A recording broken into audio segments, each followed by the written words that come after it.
Bonjour et bienvenue à la capsule 3, journal intime d'une épouse d'un ancien combattant atteint du syndrome de stress post-traumatique. Aujourd'hui, on a envie de partager avec vous la dynamique qui s'installe quand un mauvais mot de ma part est prononcé. Mise en situation, devant une situation bien banale, il y a quelques semaines, je fais tout simplement dire à mon mari, « Écoute, ce que tu me dis, ça n'a pas d'allure, là. Je pense que tu te trompes dans tes menteries. » Et bang, ça change.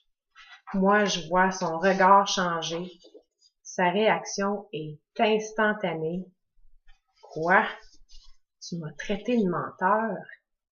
Puis là, j'ai beau y dire que je voulais pas le traiter de menteur, que je doute pas qu'il est honnête.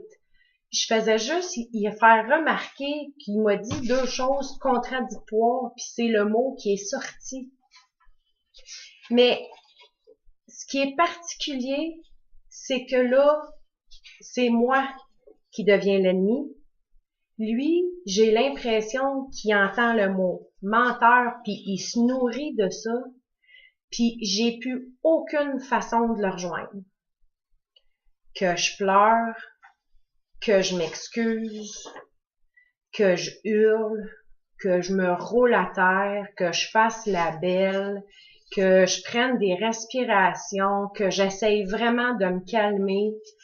Peu importe ce que je vais faire, va être retourné contre moi, puis on dirait qu'il continue à se pomper avec chacune de mes paroles, chacun de mes gestes.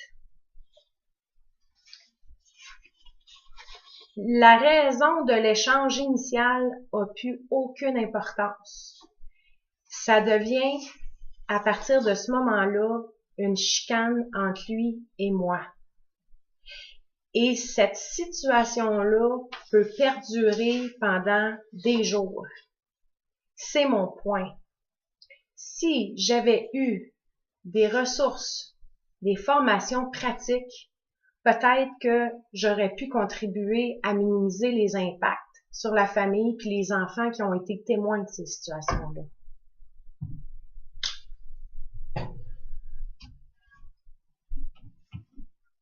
Puis je vais vous dire que c'est pas nécessairement toujours facile parce que autant moi, faut pas que j'utilise les mauvais mots, autant qu'en même temps, j'ai l'impression qu'il me demande que quand lui utilise un mauvais mot qui pourrait me blesser, ben il faut que je comprenne de sa part que c'était pas intentionnel, il faudrait pas que ça me fasse de quoi, il faudrait pas que je réagisse.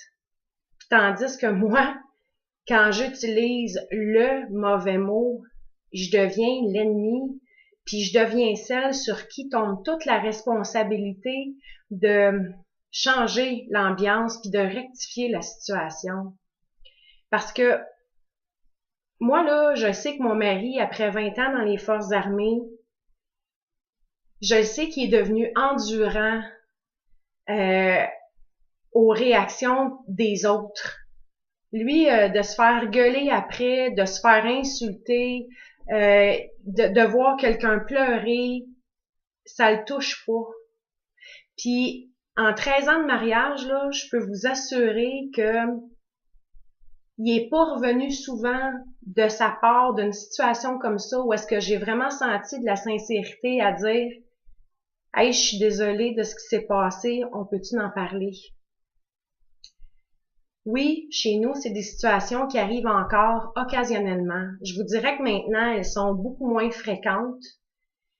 Elles durent moins longtemps, mais n'en demeurent pas moins que j'estime qu'avoir eu de l'aide, ben, j'aurais pu au moins être plus consciente, peut-être plus rapidement de ce qui pouvait le déclencher.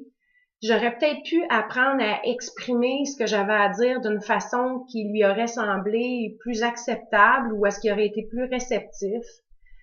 Puis j'aurais peut-être aussi appris à pas avoir trop d'attentes. Dans une prochaine capsule, je vais partager avec vous la danse qui doit se faire justement pour ramener la situation à la normale. Chez moi, je l'appelle traverser le champ de mine. Alors, c'était notre partage du jour avec vous. Merci de nous suivre, merci de nous écouter, merci de nous encourager. À une très prochaine fois.